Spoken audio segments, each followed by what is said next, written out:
16ನೇ ವಿಧಾನಸಭಾ ಚುನಾವಣಾ ಫಲಿತಾಂಶಕ್ಕೆ ಕ್ಷಣಗಣನೆ ಆರಂಭ ಆಗಿದೆ. ಮೂರೂ ಪಕ್ಷಗಳು ಜಿದ್ದಾಜಿದ್ದಿಗೆ ಸಾಕ್ಷಿ ಆಗಿದ್ದ ಕರ್ನಾಟಕ ವಿಧಾನಸಭಾ ಚುನಾವಣೆಯ ಮತದಾನ ಮುಗಿತು. ಇಡೀ ದೇಶ ಈಗ ಯಾರು ಅಧಿಕಾರಕ್ಕೆ ಬರ್ತಾರೆ ಅನ್ನೋದ್ರ ಬಗ್ಗೆ ಚರ್ಚೆ ಮಾಡ್ತಿದೆ. ಕಾಂಗ್ರೆಸ್ ಬಿಜೆಪಿ ಸರ್ಕಾರ ರಚಿಸುವ ಹುಮ್ಮಸ್ನಲ್ಲಿದ್ರೆ ಜೆಡಿಎಸ್ ಕಿಂಗ್ ಮೇಕರ್ ಎನಿಸಿಕೊಳ್ಳುವ ಉತ್ಸಾಹದಲ್ಲಿದೆ. ಆ ಕುರಿತಾಗಿ ಅವರು ಮಾತಾಡಿದ್ದಾರೆ ಕೂಡ. ಅದರಲ್ಲೂ ಬುಧವಾರ ಮತದಾನದ ಬಳಿಕ ಪ್ರಕಟವಾದ ಎಕ್ಸಿಟ್ ಪೋಲ್ ಕೆಲ ಸಮೀಕ್ಷೆಗಳು ಅತಂತ್ರ ಫಲಿತಾಂಶದ ಸೂಚನೆಯನ್ನು ಕೊಟ್ಟಾಗಿದೆ. ಈ ಬಗ್ಗೆ ಮೂರೂ ಪಕ್ಷಗಳ ಪಾಳೆಯದಲ್ಲಿ ನಡೀತಿರುವ ಚಟುವಟಿಕೆಗಳು ನಮಗೆ ಒಂದು ರೀತಿ ಗುಪ್ತಗಾಮಿನಿಯಂತೆ ಕಂಡು ಬರ್ತಾ ಇದೆ. ಕೆಲ ಸೋರ್ಸ್ಗಳಿಂದಲೂ ಮಾಹಿತಿ ಬರ್ತಾ ಇದೆ. ಅದರ ಬಗ್ಗೆ ನಾವಿವತ್ತು ಚರ್ಚೆ ಮಾಡ್ತೀವಿ. ಈ ಬಗ್ಗೆ ಚರ್ಚೆ ಮಾಡೋದಕ್ಕೆ ಮೂರೂ ಪಕ್ಷಗಳ ಪ್ರತಿನಿಧಿಗಳು ನಮ್ಮನ್ನು ಜಾಯಿನ್ ಆಗ್ತಿದ್ದಾರೆ. ಮೊದಲಿಗೆ ಜೆಡಿಎಸ್ನ ವಕ್ತಾರರು ರಾಜು ಗೌಡ್ರಿದ್ದಾರೆ. ಸರ್, ಕಾರ್ಯಕ್ರಮಕ್ಕೆ ಸ್ವಾಗತ. ಬಿಜೆಪಿಯ ಯದುಕುಮಾರ್ ಗೌಡ ಅವರಿದ್ದಾರೆ. ಸರ್, ಕಾರ್ಯಕ್ರಮಕ್ಕೆ ಸ್ವಾಗತ. ಈ ಕ್ಷಣಕ್ಕೆ ತೀರಾ ಮೋಸ್ಟ್ ಹ್ಯಾಪನಿಂಗ್ ಅಂತ ಅನಿಸುವ ಪಕ್ಷ ಜೆಡಿಎಸ್. ಸೊ ಅವರ ರಿಯಾಕ್ಷನ್ ಮೊದಲಿಗೆ ಪಡ್ಕೊಂಡು ಬಿಡೋಣ. ಸರ್, ನಿಮ್ಮ ರಾಷ್ಟ್ರೀಯ ವಕ್ತಾರರು ಹೇಳಿದ್ರು ಡಿಸಿಷನ್ ಆಗಿ ಹೋಗಿದೆ. ಕುಮಾರಸ್ವಾಮಿ ಅವರು ಹೇಳಿದ್ರು ಎರಡೂ ಪಕ್ಷಗಳ ಹೈಕಮಾಂಡ್ ದೆಹಲಿ ಮಟ್ಟದ ನಾಯಕರಿಂದ ನಂಗೆ ಅಪ್ರೋಚ್ ಬಂದಿದೆ ಅಂತ. ನಿಮ್ಮ ನಿರ್ಧಾರ ಏನು? ಷರತ್ತುಗಳೇನು? ಷರತ್ತುಗಳು ನಮ್ಮ ರಾಜ್ಯ ಮಟ್ಟದ ನಾಯಕರು ಚರ್ಚೆ ಮಾಡಿ ಡಿಸೈಡ್ ಮಾಡ್ತೀವಿ. ಷರತ್ತುಗಳನ್ನ ನಾವು ಮಾಧ್ಯಮದ ಮುಂದೆ ಬಿತ್ತರಿಸ್ಲಿಕ್ಕೆ ಆಗಲ್ಲ. ನಿಮಗೂ ಗೊತ್ತಿದೆ ಒಂದು ರಾಜಕೀಯ ಪಕ್ಷದ ನಡೆಗಳೇನಿರ್ತವೆ ಅಂತ. ಸೊ ಅಸೆಂಬ್ಲಿ ಆದಂಥ ಸಂದರ್ಭದಲ್ಲಿ ಎರಡೂ ಪಕ್ಷದವರು ಅಪ್ರೋಚ್ ಮಾಡಿದ್ದಾರೆ. ನಮ್ಮ ಉದ್ದೇಶ ಏನು, ಒಂದು ಎಲೆಕ್ಷನ್ಸ್ ಅಂತ ಆಗುತ್ತೆ. ಸೊ ನಾವು ನಮ್ಮದೊಂದು 50 ಸೀಟು 40 ಸೀಟು ಬಂದಂಥ ಸಂದರ್ಭದಲ್ಲಿ ಬೇರೆ ಪಕ್ಷಗಳಲ್ಲಿ ನಿಮಗೆ ಯಾವುದೇ ರೀತಿಯಾದಂತಹ ಮ್ಯಾಜಿಕ್ ನಂಬರ್ ರೀಚ್ ಆಗದಂಥ ಸಂದರ್ಭದಲ್ಲಿ ಅವ್ರಿಗೆ ಮಸ್ಟ್ ಆ್ಯಂಡ್ ಶುಡ್ ಅಸೆಂಬ್ಲಿ ಬೇಕಾಗ್ತದೆ. ನಾವು ರಾಜ್ಯದ ಹಿತಾಸಕ್ತಿ, ಆಮೇಲೆ ನಮ್ಮ ಪ್ರಣಾಳಿಕೆ, ಮುಖ್ಯವಾಗಿ ಕಳೆದ ಬಾರಿ ರೈತರ ಸಾಲ ಮನ್ನಾ ಅನ್ನೋದು ಮೇಜರಾಗಿ ನಾವು ಇಟ್ಕೊಂಡೋದಂಥ ಇಶ್ಯೂ. ಸೊ ನಾವು ಆ ಒಂದು ರೈತರ ಸಾಲ ಮನ್ನಾ 26,000 ಕೋಟಿ ಮಾಡೋಕ್ಕೆ ಆಗಲ್ಲ ಅನ್ನೋ ಸಂದರ್ಭದಲ್ಲೂ ಕೂಡ ಎಲ್ಲ ವಿರೋಧಗಳ ಮಧ್ಯೆ ಕೂಡ ನಾವು ಮೊಟ್ಟಮೊದಲನೇದಾಗಿ ಕಳೆದ ಬಾರಿ ಆಗ್ತಂಥ ಕಂಡೀಷನ್ಸು ರೈತರ ಸಾಲ ಮನ್ನಾ. ಸರ್ಕಾರದ ಬೊಕ್ಕಸದಲ್ಲಿ ದುಡ್ಡಿಲ್ಲ ಅಂತ ಸಿದ್ದರಾಮಯ್ಯನವರು ಕೂಡ ಹೇಳಿದ್ರು, ಒಬ್ಬ ಫೈನಾನ್ಸ್ ಮಿನಿಸ್ಟರ್ ಆಗಿ ಕಷ್ಟ ಆಗುತ್ತೆ ಅಂತ. ಅಂಥ ಸಂದರ್ಭದಲ್ಲೂ ಈ ಕೆಲವು ಸೋರಿಕೆಗಳನ್ನ ತಡೆದು ಕುಮಾರಸ್ವಾಮಿಯವರು 26,000 ಕೋಟಿ ಸಾಲ ಮನ್ನಾ ಮಾಡಿದ್ರು. ಎಲ್ಲದಕ್ಕಿಂತ ಹೆಚ್ಚಾಗಿ ಆ ಸಾಲ ಮನ್ನಾ ಒಂದು ಪ್ರಕ್ರಿಯೆಯಿಂದ ಸುಮಾರು 70% ರೈತರ ಆತ್ಮಹತ್ಯೆಗಳನ್ನ ತಡೆದಿದ್ದೀವಿ. ನಿಜವಾಗ್ಲೂ ಇದೊಂದು ಹೆಮ್ಮೆಯ ವಿಷಯ. ಇಂಥ ಪ್ರಣಾಳಿಕೆಗಳು, ಇಂಥ ವಿಚಾರಗಳನ್ನ ಸಾಕಷ್ಟು ನಮ್ಮ ಪ್ರಣಾಳಿಕೆಗಳಲ್ಲಿ ಇಟ್ಕೊಂಡಿದ್ದೀವಿ. ಈ ಪ್ರಣಾಳಿಕೆ ಮಾಡೋದ್ರಿಂದ ನಮ್ಮ ಸರ್ಕಾರಕ್ಕೂ ಒಳ್ಳೆಯದಾಗತ್ತೆ, ಜನಕ್ಕೂ ಒಳ್ಳೆಯದಾಗತ್ತೆ.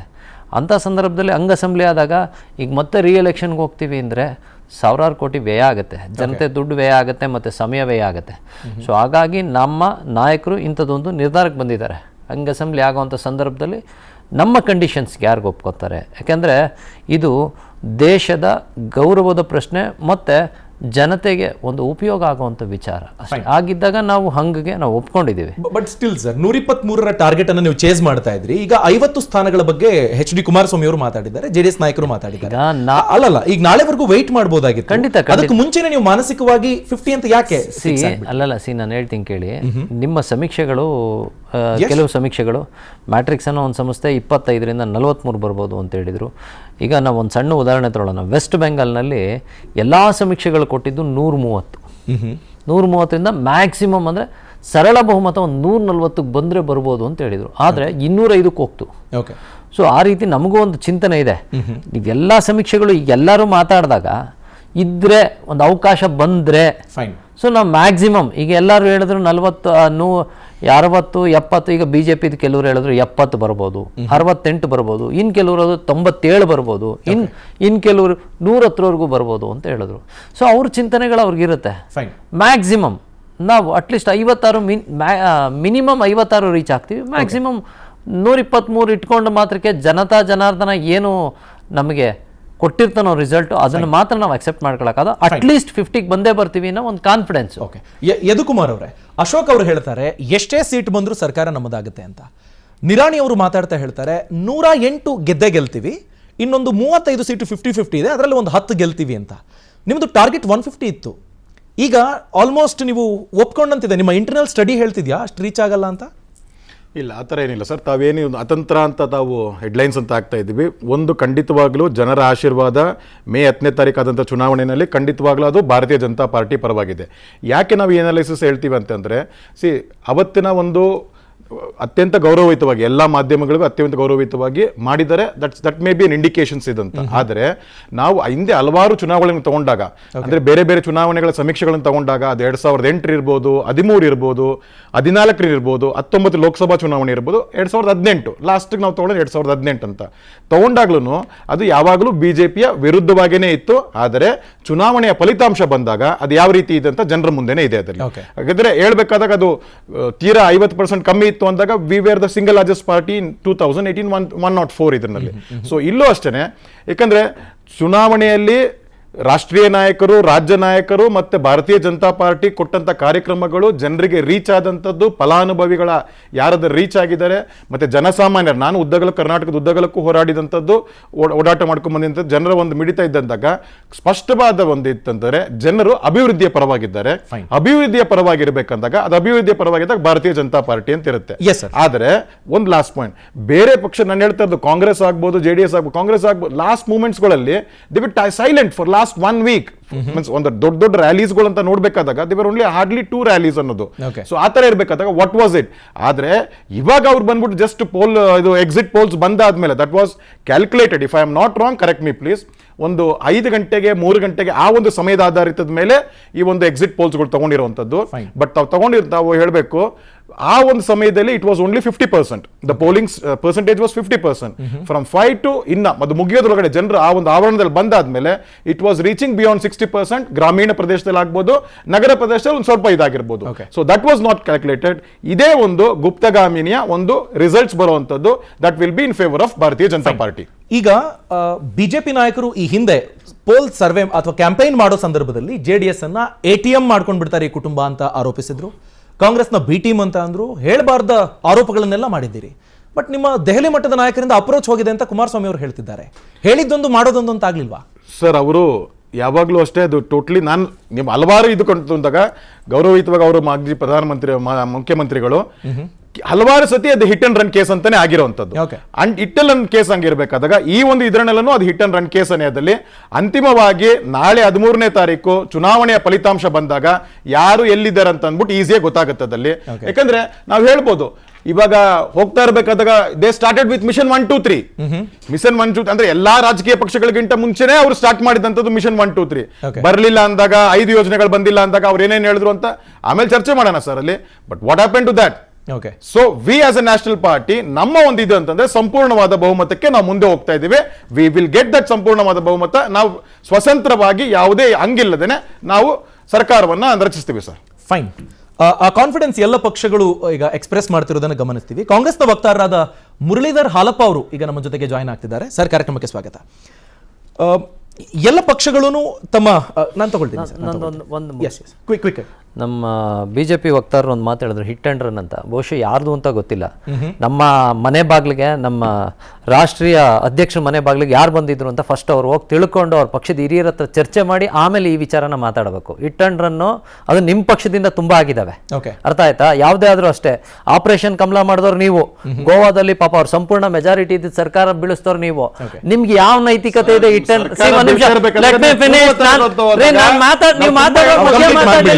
ಬಿಜೆಪಿ ಕಳ್ಸಿಬಿಟ್ಟಿರ್ತಾರೆ ಅನ್ಸುತ್ತೆ.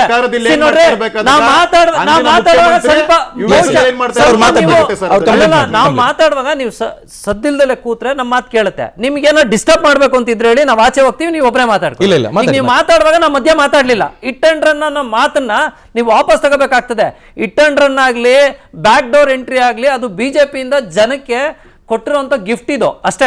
ನೀವು ಆಪರೇಷನ್ ಕಮಲಗಳು ಮಾಡೋದಾಗ್ಲಿ, ಇನ್ನೊಬ್ರು ಸರ್ಕಾರಗಳು ಬೀಳ್ಸೋದಾಗ್ಲಿ, ಶಿವಸೇನೆಗೆ ಏನ್ ಮಾಡಿದ್ರಿ ನೋಡಿ, ಇವನ್ನೆಲ್ಲ ಫಸ್ಟ್ ಮನನ ಮಾಡ್ಕೊಳ್ಳಿ. ಆಮೇಲೆ ಯಾವತ್ತು JDS ಪಕ್ಷದವರು ಯಾವ ರಾಷ್ಟ್ರೀಯ ಪಕ್ಷದ ಮನೆ ಬಾಗ್ಲಿಗೂ ಹೋಗಿಲ್ಲ, ಬಿಜೆಪಿ ಅವ್ರ ಮನೆ ಬಾಗ್ಲಿಗಂತೂ ಯಾವತ್ತೂ ಹೋಗಿಲ್ಲ. ನಿಮ್ದೇ ಯಡಿಯೂರಪ್ಪನವರು ಬಂದು ಕಣ್ಣೀರ್ ಹಾಕೊಂಡು ನಮ್ಮ ಹತ್ರ ಕೇಳಿರುವಂತ ಉದಾಹರಣೆ ಇದೆ. ಇದೇ ಮಾಧ್ಯಮಗಳಲ್ಲಿ ಬಿತ್ತರೆ ಆಗವೆ. ದಯವಿಟ್ಟು ಈ ಮಾತನ್ನ ಮತ್ತೆ ವಾಪಸ್ ತಗೊಂಡ್ರೆ ಉತ್ತಮ. ಫೈನ್ ಸರ್, ನಾನು ಇನ್ನಷ್ಟು ಡೀಟೇಲ್ಸ್ ಪಡ್ಕೊಳ್ತೀನಿ. ಮುರಳೀಧರ್ ಸರ್, ಈಗ ದೆಹಲಿ ಮಟ್ಟದ ನಾಯಕರಿಂದ ಅಪ್ರೋಚ್ ಹೋಗಿದೆ ಅಂತ ಕುಮಾರಸ್ವಾಮಿ ಅವರು ಮಾತಾಡಿದ್ದಾರೆ. ನಮ್ಮ ಷರತ್ತುಗಳಿಗೆ ಒಪ್ಕೊಂಡ್ರೆ ಅಂಥ ಪಾರ್ಟಿ ಪರ ನಾವು ಹೋಗ್ತೀವಿ, ನಾವು ಡಿಸಿಷನ್ ಮಾಡಿದ್ದೀವಿ, ಘೋಷಣೆ ಮಾಡೋ ಟೈಮಲ್ಲಿ ಮಾತಾಡ್ತೀವಿ ಅಂತ ಹೇಳಿದ್ದಾರೆ. ನಿಮಗೇನಾದ್ರೂ ಕ್ಲೂ ಇದೆಯಾ? ರಾಜ್ಯ ನಾಯಕರಿಗೆ ಏನಾದ್ರೂ ಅರಿವಿದೆಯಾ ಇದ್ರ ಬಗ್ಗೆ? ನಮಗಂತೂ ಈಗ 2 ದಿವಸಗಳಿಂದ ಮಾನ್ಯ ಕುಮಾರಸ್ವಾಮಿ ಅವರು ಎಲ್ಲಿದ್ದಾರೆ ಅಂತ ಗೊತ್ತಿಲ್ಲ. ಓಕೆ, ಬೆಂಗಳೂರಲ್ಲಿಲ್ಲ, ಕರ್ನಾಟಕದಲ್ಲಿಲ್ಲ ಅಂತ ನಮ್ಗೆ ಸ್ವಲ್ಪ ಮಾಹಿತಿ ಇದೆ ಬಿಟ್ರೆ ಅವರ ವಾಸ್ತವ್ಯ ಎಲ್ಲಿ ಅಂತ ಗೊತ್ತಿಲ್ಲ. ಓಕೆ, ಅವ್ರು ಚಿಕಿತ್ಸೆಗಾಗಿ ಸಿಂಗಾಪುರ್ಗೆ ಹೋಗಿದ್ದಾರೆ ಎಲ್ಲಿದ್ದಾರೆ ಅಂತ ಮಾಹಿತಿ. ಗೊತ್ತಿಲ್ಲದ ಮೇಲೆ ಅವ್ರನ್ನ ನಾವು ಭೇಟಿ ಮಾಡೋದು ಹೇಗಾಗ್ಲಿ, ಅವ್ರ ಜೊತೆ ಚರ್ಚೆ ಮಾಡೋದಾಗ್ಲಿ, ಸಂದೇಶ ಕಳಿಸೋದಾಗ್ಲಿ ಯಾವ ತರ ಅಂತ ನಮಗೆ ಅದು ಅರ್ಥ ಆಗದಂತ ಡಿಜಿಟಲ್ ಯುಗದಲ್ಲಿ ಇದು ತುಂಬಾ ಕಷ್ಟ ಅಂತ ಏನ್ ಅನ್ಸೋದಿಲ್ಲ. ಇಲ್ಲ, ಅದನ್ನ ಅವರ ಫೋನ್ ಕಾಲ್ ಮಾತಾಡೋದಕ್ಕಾಗೋದಿಲ್ವಾ ಅವ್ರು ಯಾರಿಗೂ ನಾಟ್ ಅಕ್ಸೆಸಿಬಲ್ ಅಂತಲೇ ಇರೋದು ಅವ್ರಿಗೆ ಈಗ ಪರಿಸ್ಥಿತಿನಲ್ಲಿ. ಓಕೆ, ಅದನ್ನ ಒತ್ತಟ್ಟಿಗಿಟ್ರೆ ಕಾಂಗ್ರೆಸ್ಸು ತಮ್ಮ ಮಾಧ್ಯಮದ ಮುಖಾಂತರನೇ ಎಲ್ಲ ಮಾಧ್ಯಮ ಹೌಸ್ಗಳು ಸಹಿತ ಸ್ಪಷ್ಟವಾಗಿ ಹೇಳಿದವೆ, ಕಾಂಗ್ರೆಸ್ಸು ಈ ಬಾರಿ ಬಹುಮತ ತಗೊಳ್ಳುತ್ತೆ, ಸರ್ಕಾರ ರಚನೆ ಮಾಡೇ ಮಾಡುತ್ತೆ ಅಂತೇಳಿ. ಹಿಂದಿನ ಎಕ್ಸಿಟ್ ಪೋಲ್ ನಲ್ಲಿ ಆ ರೀತಿ ಇದೆ. ಅದನ್ನ ಹೊರತುಪಡಿಸಿದ್ರೆ ರೇಂಜ್ ಅನ್ನ ಕೊಟ್ಟಿದ್ದಾರೆ, ಸಾಧ್ಯತೆಗಳು ಅಂದ್ರೆ ಕ್ಲಿಯರ್ ಮೆಜಾರಿಟಿ ಅನ್ನೋ ರೀತಿಯಲ್ಲಿ ನಿಮಗೆ 12 ತಗೊಳ್ತೀವಿ ನಾವು. ಆ ತರ ಏನಾದ್ರೂ ಸಂದೇಹಗಳಿದ್ರೆ ಫೈನ್, 5 ಆಗ್ಲಿ 8 ಆಗ್ಲಿ ಅದ್ರ ಜೊತೆಗೆ ನಮ್ದು ಇಂಟರ್ನಲ್ ಸರ್ವೆ ಇರುತ್ತೆ, ಅದ್ರ ಮುಖಾಂತರ ತಗೊಂಡಿದೀವಿ. ಇದ್ರ ಜೊತೆಗೆ ನಮ್ದು ಹಿಂದಿನ ಅಂಕಿಅಂಶಗಳು ನೋಡಿದ್ರೆ 2014, 2008 ಈ ತರದ್ ನೋಡಿದ್ರೆ ಪರ್ಸೆಂಟೇಜ್ ಆಫ್ ನಮ್ ಕಾಂಗ್ರೆಸ್ ಎಷ್ಟು ಪ್ರತಿಶತ ಮತ ತಗೊಂಡ್ವಿ ಅಂತೇಳಿ ಮೊದಲು 35% ಇತ್ತು, ಆಮೇಲೆ 36 ಆಯ್ತು, 38% ಹೈಯೆಸ್ಟ್ ನಾವು percentage of the votes Congress ಪಾರ್ಟಿಗೆ ನಾವು ತಗೊಂಡಿದೀವಿ ಹೋದ ಬಾರಿ ಎಲೆಕ್ಷನ್ 38.7. ಇಷ್ಟು ತಗೊಂಡ್ರು ಸಹಿತ ನಾವು ಎಲ್ಲೋ ಎಡವಿದ್ವಿ, ಸೀಟ್ಗಳಲ್ಲಿ ಸಂಖ್ಯೆಗಳಲ್ಲಿ ಕಡಿಮೆ ಮಾಡ್ಬೇಕು. ಈ ಸಲ ಅದ್ರ ಬಗ್ಗೆ ಎಚ್ಚರಿಕೆ ತಗೊಂಡು ಪರ್ಸೆಂಟೇಜ್ ಆಫ್ ವೋಟ್ಸ್ ತಗೊಳ್ಳೋದ್ರ ಜೊತೆಗೆ ಸೀಟ್ ಸಂಖ್ಯೆನೂ ಹೆಚ್ಚಿಗೆ ತಗೊಳ್ಬೇಕು ಅಂತ ಹೇಳಿ ನಾವುಗಳ ಗಟ್ಟಿ. ಒಂದು ವೇಳೆ ಅತಂತ್ರ ಆದ್ರೆ ನಿಮ್ಮ ನಿಲುವೇನು ಸರ್? ಅತಂತ್ರ ಆಗೋ ಪ್ರಶ್ನೆ ಇಲ್ವಲ್ಲ. ಕಾನ್ಫಿಡೆನ್ಸ್ ಅದು ಅಲ್ಲ, ಪಕ್ಷದ ವರಿಷ್ಠರಿದ್ದಾರೆ. ನಾವು ಹಿಂದೆ ಎಲ್ಲ ನೋಡಿದ್ರೆ ಉದಾಹರಣೆಗಳು ನೋಡಿದ್ರೆ ಅದರ ಜೊತೆಗೆ ಯಾರ್ಯಾರು ಇಂಡಿಪೆಂಡೆಂಟ್ ಕ್ಯಾಂಡಿಡೇಟ್ಸ್ಗಳು ಯಾರಿದ್ದಾರೆ, ಆಮೇಲೆ KRPP ಪಕ್ಷನೂ ಇದೆ. ಇವನ್ನೆಲ್ಲವನ್ನು ಒಟ್ಟುಗೂಡಿಸಿ ಏನಾದರೂ ಆಗಲಿ ಕಾಂಗ್ರೆಸ್ ಪಕ್ಷ ಈ ಬಾರಿ ಸರ್ಕಾರ ರಚನೆ ಮಾಡೋದು ಶತಸಿದ್ಧ. Okay, fine. ಈಗ ನೋಡಿ ಸರ್, ಎಲೆಕ್ಷನ್ ಮುಗಿದು ಹೋಗಿದೆ. ಈಗ ಏನೋ ವೋಟರ್ ಮೇಲೆ ಪ್ರಭಾವ ಬಿದ್ದುಬಿಡುತ್ತಪ್ಪ, ಈ ರೀತಿ ಮಾತಾಡಿದ್ರೆ ಹೇಗೆ ಅನ್ನೋ ಯಾವುದೇ ರಿಸ್ಟ್ರಿಕ್ಷನ್ ಇಲ್ಲ. ಓಪನ್ ಅಪ್ ಆಗಿ ಮಾತಾಡೋಣ. As a common citizen sir, ಒಂದು ಅತಂತ್ರ ಸರ್ಕಾರ ಅನ್ನೋದು ರಾಜ್ಯಕ್ಕೆ ಪೂರಕನೋ ಮಾರಕನೋ ಅನ್ನೋದು ತುಂಬಾ ಈಸಿಲಿ ಗೋಡೆ ಬರಹದ ರೀತಿಯಲ್ಲಿ ಅದು ಮಾರಕನೇ, ಸಮಸ್ಯೆ ಆಗುತ್ತೆ. ಅಟ್ಲೀಸ್ಟ್ ಅಬ್ಸಲ್ಯೂಟ್ ಮೆಜಾರಿಟಿ ಬರಬೇಕು ಅಂತ. ಒಂದು ವೇಳೆ ಬಂದಿಲ್ಲ ಅಂತಂದ್ರೆ ಈಗಾಗಲೇ ರೆಸಾರ್ಟ್ಗಳ ಬಗ್ಗೆ ಚರ್ಚೆ ಆಗ್ತಿದೆ, ಬೇರೆ ಬೇರೆ ರಾಜ್ಯಕ್ಕೆ MLAಗಳನ್ನು ಕರ್ಕೊಂಡು ಹೋಗ್ಬೇಕು ಅನ್ನೋದ್ರ ಬಗ್ಗೆ ಚರ್ಚೆ ಆಗ್ತಿದೆ. ಇದು ಒಳ್ಳೇದಲ್ಲ. ಅದರ ಬಗ್ಗೆ ನಿಮ್ಮ ಕಮೆಂಟ್ ಏನು? ನಾವು ಎಲ್ಲೂ ಶಾಸಕರುಗಳನ್ನ ಗೋವಾಗೆ ಬಾಂಬೆಗೆ ಕರ್ಕೊಂಡು ಹೋಗಿ ಅವ್ರನ್ನ ಬ್ಲ್ಯಾಕ್ ಮೇಲ್ಗಳು ಮಾಡಿ ಸಿಡಿಗಳನ್ನ ಎತ್ತಿಟ್ಕೊಂಡು ವರ್ಷಾನುಗಟ್ಲೆ ಮಾನಸಿಕವಾಗಿ ಹಿಂಸೆ ಕೊಡೋ ಅಂತ ಕೆಲಸ ಕಾಂಗ್ರೆಸ್ ಪಕ್ಷ ಯಾವತ್ತೂ ಮಾಡಿಲ್ಲ. ಈಗ ಇಲ್ಲಿವರೆಗೂ ಇದ್ದಂತ ಸರ್ಕಾರದಲ್ಲಿ ಇದ್ದಂತ 2 ಡಜನ್ ಶಾಸಕರುಗಳು ಯಾರು ಅವರೆಲ್ಲರೂ ಕಾಂಗ್ರೆಸ್ ಅಥವಾ ಜನತಾದಳ, ಇವು ಎರಡೂ ಪಕ್ಷದಿಂದ ಇದ್ದೇ ಶಾಸಕರೇ ಹೊರತು ಮಾನಸಿಕವಾಗಿ ತತ್ವ ಸಿದ್ಧಾಂತ ಎಲ್ಲಾದ್ರೂ ಮುಖಾಂತರ ಇದ್ದಿದ್ದೇ ಕಾಂಗ್ರೆಸ್ ಪಕ್ಷ ಜೊತೆಗೆ. ಈಗ ನೋಡಿ, ಈಗ ಬಿಜೆಪಿದು ಮ್ಯಾನಿಫೆಸ್ಟೋ ರೆಡಿ ಮಾಡಿದ್ರು. ಯಾರು ಮಾಡಿದ್ದು? ಕಾಂಗ್ರೆಸ್ನ ರಕ್ತದಲ್ಲಿ ಇದ್ದಂತ ವ್ಯಕ್ತಿನೇ ಡಾಕ್ಟರ್ ಸುಧಾಕರನೇ ಅವರ ಮ್ಯಾನಿಫೆಸ್ಟೋ ತಯಾರು ಮಾಡೋಂಥ ಪರಿಸ್ಥಿತಿಗೆ ಬಂತು ಅಂತ ಹೇಳಿದರೆ ಯಾವ ಅವರು ಅಧೋಗತಿಗೆ ಹೋಗಿದ್ದಾರೆ ಅಂತ ಹೇಳಿದ್ರೆ, ಅದರಲ್ಲೂ ಅಂಶಗಳು ನಮ್ಮ ಕಾಂಗ್ರೆಸ್ ಮ್ಯಾನಿಫೆಸ್ಟೋ ಅಂಶಗಳು ನೋಡಿ, ಭಾಜಪದ ಮ್ಯಾನಿಫೆಸ್ಟೋ ಅಂಶಗಳು ನೋಡಿ, ಇದನ್ನೆಲ್ಲದು ತುಲನಾ ಮಾಡಿ ಕೊನೆಗೀಗ ಈ ಗಟ್ಟಿ ನಿರ್ಧಾರಕ್ಕೆ ಒಂದು ಕ್ಲಿಯರ್ ಮಾಡಿ ಸರ್. ನಿಮ್ಮ ಶಾಸಕರು ಯಾವುದೇ ಕಾರಣಕ್ಕೂ ರಾಜ್ಯ ಬಿಟ್ಟು ಹೋಗಲ್ಲ, ಶೋರ ನಾಳೆ? ಅಲ್ಲ, ಅದು ಪಕ್ಷದ ತೀರ್ಮಾನ. ಹೌದು, ನಮ್ಮ ಶಾಸಕರ ರಕ್ಷಣೆಗೆ ನಾವು ಯಾವ ಮಟ್ಟಕ್ಕೆ ಬೇಕಾದ್ರೂ ಹೋಗ್ತೀವಿ, ಯಾವ ಹಂತದ ಯುದ್ಧಕ್ಕೂ ನಾವು ತಯಾರಿದ್ದೀವಿ. ಅಲ್ಲ ಸರ್, ನಿಮ್ಮ ಅಭ್ಯರ್ಥಿಗಳ ಮೇಲೆ ಕಾನ್ಫಿಡೆನ್ಸ್ ಇಲ್ವಾ? ನಾನು ಈ ಪ್ರಶ್ನೆ ಎಲ್ಲ ಪಕ್ಷಗಳಿಗೂ ಕೇಳ್ತೀನಿ, ನಿಮ್ಮಿಂದ ನಾನು ಸ್ಟಾರ್ಟ್ ಮಾಡ್ತಾ ಇದ್ದೀನಿ ಅಷ್ಟೇ. ಈಗ ಎಲ್ಲ ನೀವು ರಾಜ್ಯಗಳು ನೋಡ್ಕೊಂಡು ಹೋದ್ರೆ ಏನೇನಾಯ್ತು ಅಂತ ನೋಡ್ಕೊಂಡು ಹೋದ್ರೆ ನೀವುಗಳೇ ಹೇಳಬೇಕು, ನಮ್ಮ ಶಾಸಕರನ್ನ ರಕ್ಷಣೆಗೆ ಅದಕ್ಕೆ ನಾವು ಬದ್ಧವಾಗಿರ್ತೀವ ಅಥವಾ ಅದು ನಮ್ಗೆ ಯಾವತ್ತು ಇದ್ದಿದ್ದು, ಶಾಸಕರು ಯಾವತ್ತೂ ನಮ್ಮ ಪಕ್ಷ ಬಿಟ್ಟು ಎಲ್ಲೂ ಹೋಗಲ್ಲ ಅಂತ ಸಂಪೂರ್ಣವಾದಂತ ನಂಬಿಕೆ ನಮ್ಗೆ ಭಯ ಇದೆ. ಈಗ ಹಿಂದೆ ಏನ್ ಮಾಡಿದ್ರು, ಯಾರ್ಯಾರನ್ನ ಕಿಡ್ನಾಪ್ ಮಾಡಿದ್ರು, ಈಗ 2 ವರ್ಷದ ಹಿಂದೆ 3 ವರ್ಷದ ಹಿಂದೆ ನೋಡಿದ್ವಲ್ಲ ನಾವು, ಎಲ್ಲಿ ಕಿಡ್ನಾಪ್ ಮಾಡಿದ್ರು, ಎಲ್ಲಿಟ್ರು, ಯಾವ ಹೋಟೆಲ್ ಅಲ್ಲಿ ಇಟ್ರು, ಯಾವ ವಿಡಿಯೋ ಮಾಡಿದ್ರು ಅಂತ ಹೇಳಿ ಹಿಂದಿನ ಉದಾಹರಣೆಗಳಿಗೆ ನೋಡ್ಕೊಂಡ್ರೆ ಯಾವ ಹಾಸ್ಪಿಟಲ್ ಅಲ್ಲಿ ಅವ್ರನ್ನ ಮಲಗಿಸಿದ್ರು, ಎಲ್ಲಿಂದ ಅವ್ರನ್ನ ಹೆಲಿಕಾಪ್ಟರ್ ಏರೋಪ್ಲೇನ್ ಅಲ್ಲಿ ಅವ್ರಿಗೆ ಕರ್ಕೊಂಡು ಹೋದ್ರು, ಇಂತ ನೀಚ್ ಕೆಲ್ಸಕ್ಕೆ ನಾವು ಯಾವತ್ತೂ ಹೋಗಲ್ಲ. Fine sir. Raju sir, resort ಓನರ್ಗಳು ಸಿಕ್ಕಾಪಟ್ಟೆ ಖುಷಿ ಆಗ್ಬಿಟ್ಟಿದ್ದಾರೆ ಎಕ್ಸಿಟ್ ಪೋಲ್ ನೋಡಿದ್ಮೇಲೆ ಅಂತ ಒಂದು ಟ್ರಾಲ್ ಹರಿದಾಡ್ತಾ ಇತ್ತು. ನಾಯಕರ ಚರ್ಚೆಗಳನ್ನು ನಾವು ಗಮನಿಸ್ತಾ ಇದ್ರೆ ಎಷ್ಟರ ಮಟ್ಟಿಗೆ ನಾವು ಕಾನ್ಫಿಡೆನ್ಸ್ ಅನ್ನ ಕಳ್ಕೊಂಡ್ಬಿಟ್ಟಿದ್ದೀವಿ ಅಂತ ಒಂದು ಫ್ಯಾಕ್ಟನ್ನು ನಿಮ್ಮ ಮುಂದೆ ಇಡೋದಾದ್ರೆ ADR ರಿಪೋರ್ಟ್ ಹೇಳುತ್ತೆ ಬಿಜೆಪಿಯ 96% ಕ್ಯಾಂಡಿಡೇಟ್ ಕ್ರೋರ್ಪತಿಗಳು, ಕಾಂಗ್ರೆಸ್ನ 94%, JDSನ 82%, ರೈತರ ಮಕ್ಕಳಿಗೆ ಪ್ರಾತಿನಿಧ್ಯ ಕೊಡ್ತೀವಿ ಅಂತ ಹೇಳಿದ್ರು. ಕಷ್ಟ ಆಯ್ತಾ? ರೈತರ 82% ಕರೋಡ್ಪತಿಗಳು ಅಂದ್ರಲ್ಲ, ರೈತರ ಮಕ್ಕಳು ತುಂಬ ಜನ ಕರೋಡ್ಪತಿಗಳಿದ್ದಾರೆ. ಈಗ ನಾನು ಒಬ್ಬ ರೈತನ ಮಗ ಅನ್ನೋದಕ್ಕಿಂತ ಜರ್ನಲಿಸ್ಟ್ ಕಮ್ ರೈತ. ಓಕೆ, ಆಯಿತಾ? ನಂದು ನಾವು ರೆಕಾರ್ಡ್ ಕೊಟ್ಟರೆ 3 ಕೋಟಿ ಬಂದೇ ಬರುತ್ತೆ. ಇವತ್ತು ಏನಾಗಿದೆ ಅಂದರೆ, ನೀವು ಬೆಂಗಳೂರಿನಲ್ಲಿ ಒಂದು 60-40 ಸೈಟ್ ಇಟ್ಕೊಂಡ್ರೆ ಇಟ್ ವರ್ತ್ 1 CR. ಓಕೆ, ಇವತ್ತಿನ ಆರ್ಥಿಕ ಸ್ಥಿತಿ ಮೇಲ್ಮಟ್ಟಕ್ಕೆ ಬಂದಿದೆ. ಓಕೆ, ಸೊ ನೀವು ಇದನ್ನೇ 15 ವರ್ಷದಿಂದ ನೀವು ಬೆಂಗಳೂರಿನಲ್ಲಿ ಒಂದು 100/100 ಸೈಟ್ ಇದ್ರು ನಿಮ್ಗೆ 20 ಲಕ್ಷ ತೋರಿಸ್ತಿರಲಿಲ್ಲ. ನಮ್ಮ ಬಡ್ಜೆಟ್ಟು 96ರಲ್ಲಿ ಕರ್ನಾಟಕ ರಾಜ್ಯದ ಬಡ್ಜೆಟ್ಟು 30,000 ಕೋಟಿ ಇತ್ತು 96ರಲ್ಲಿ, ಅಲ್ವಾ? ಇವತ್ತೆಷ್ಟಿದೆ? 3,20,000 ಕೋಟಿವರೆಗೂ ಹೋಗಿದೆ.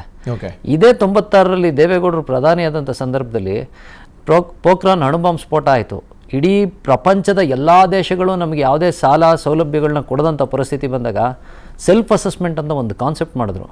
ಅವತ್ತಿನ ದಿನ 36,000 ಕೋಟಿ ಓವರ್ ನೈಟ್ ಕಲೆಕ್ಟ್ ಆಯಿತು. ಆ 36,000 ಕೋಟಿ ಬೆಲೆ ಎಷ್ಟಿತ್ತು ಗೊತ್ತಾ? ಇವತ್ತು BJP ಸರ್ಕಾರದವ್ರು ಮೊನ್ನೆ ಸೆಂಟ್ರಲ್ ಗೌರ್ಮೆಂಟಿಂದ ನಮ್ಮ ಒಂದು ನೀರಾವರಿ ಯೋಜನೆಗೆ 6,700 ಕೋಟಿ ಬಿಡುಗಡೆ ಮಾಡಿದ್ರು. 6,700 ಕೋಟಿ ಏನೆಂತಕೂ ಅಲ್ಲ.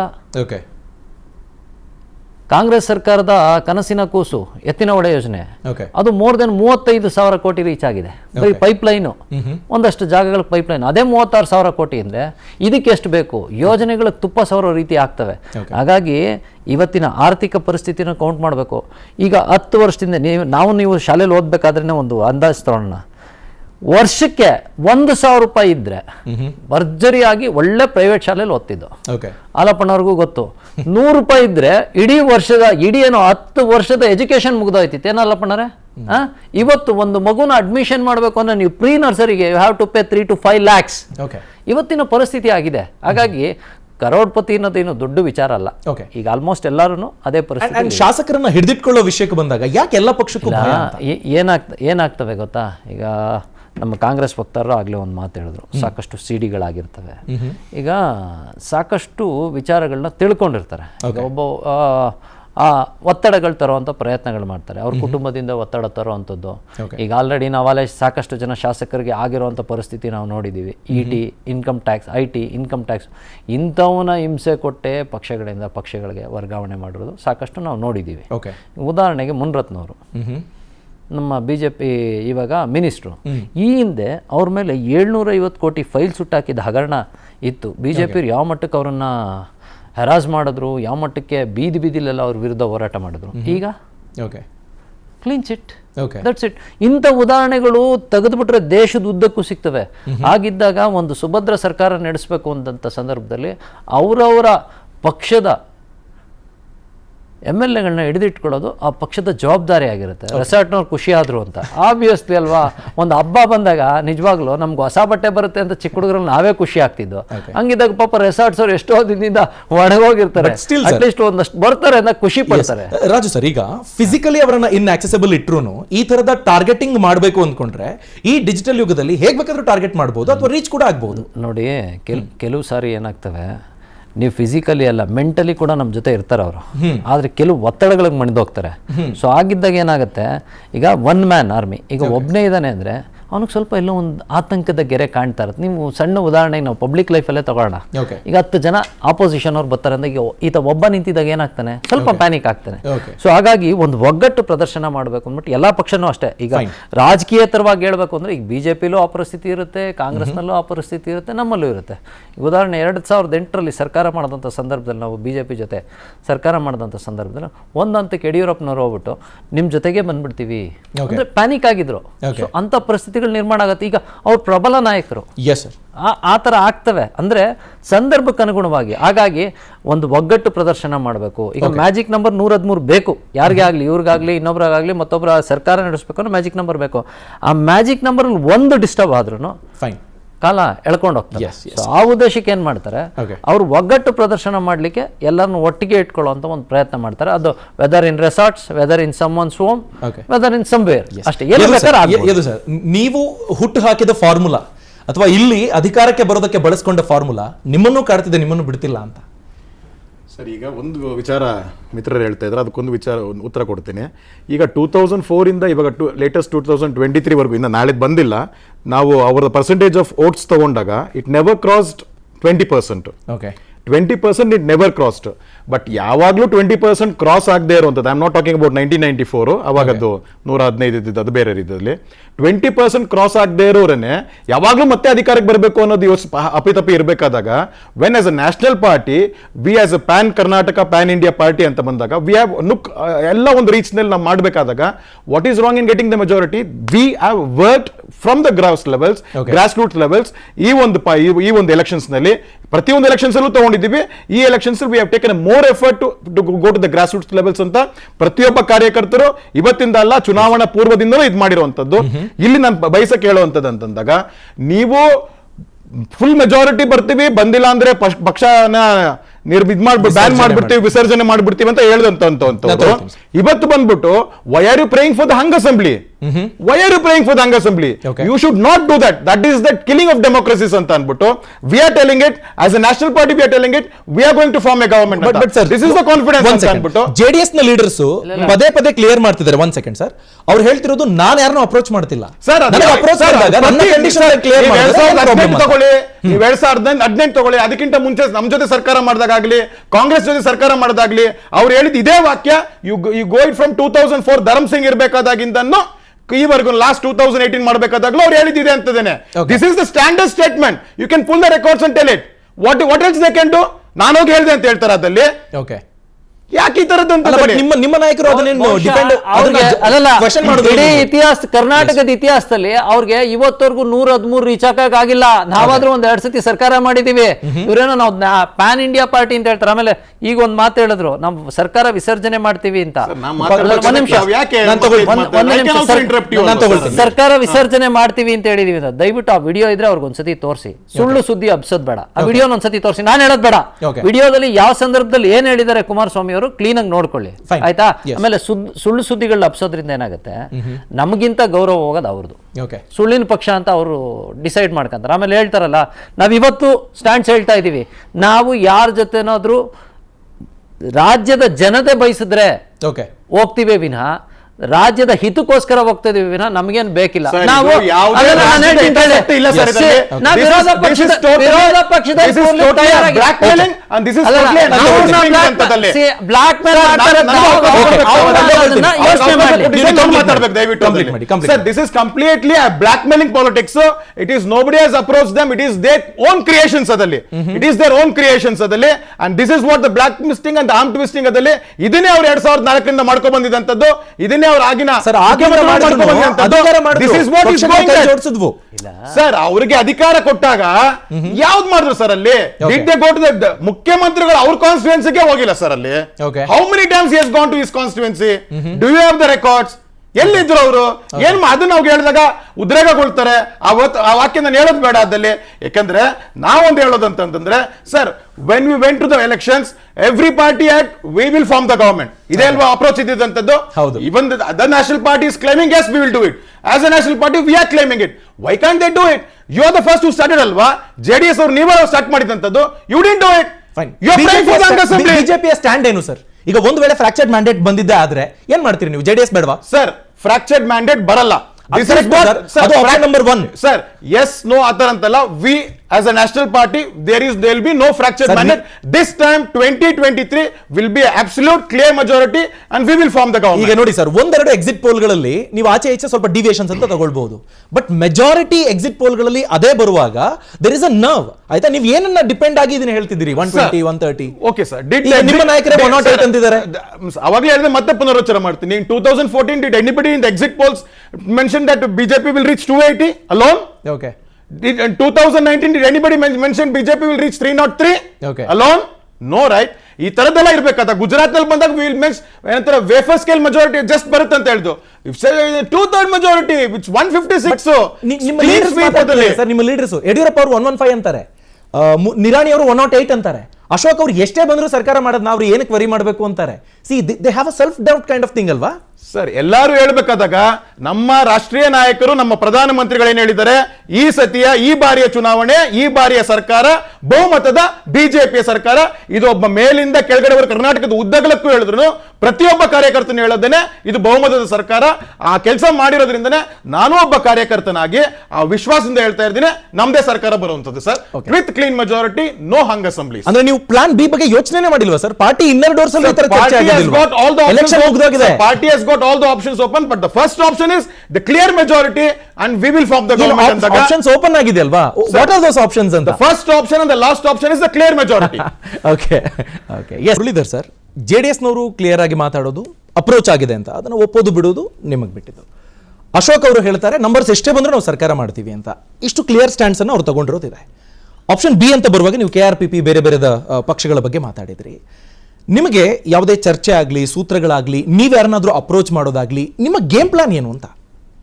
ಯಾವುದೇ ಯುದ್ಧಕ್ಕೆ ಹೋಗಬೇಕಾದ್ರೆ ಹಲವಾರು ಅಂಶಗಳನ್ನ ಬೇರೆ ಬೇರೆ ಆಯಾಮಗಳಲ್ಲಿ ನೋಡ್ತೀವಿ. ಅದನ್ನು ಯಾವುದೇ ಪಕ್ಷ ಆಗಿರಲಿ, plan A, plan B, plan C ಇದ್ದೇ ಇರುತ್ತೆ. ನಾವು ಅಧಿಕಾರಕ್ಕೆ ಬರಲೇಬೇಕು, ಅದು ಪ್ರಜಾಸತ್ತಾತ್ಮಕವಾಗಿ ಬರಲೇಬೇಕು, ಅಡ್ಡದಾರಿಗಳ ಮುಖಾಂತರ ಅಲ್ಲ ಅಂಥೇಳಿ ನಾವು ಮುಂಚೆಯಿಂದಲೂ ನಾವು ಮಾಡ್ಕೊಂಡು ಬಂದಿರೋಂಥ ರಾಜಧರ್ಮ, ರಾಜಕೀಯ ಧರ್ಮನ ನಾವು ಪಾಲನೆ ಮಾಡಿಕೊಂಡೇ ಬಂದಿದ್ದೀವಿ.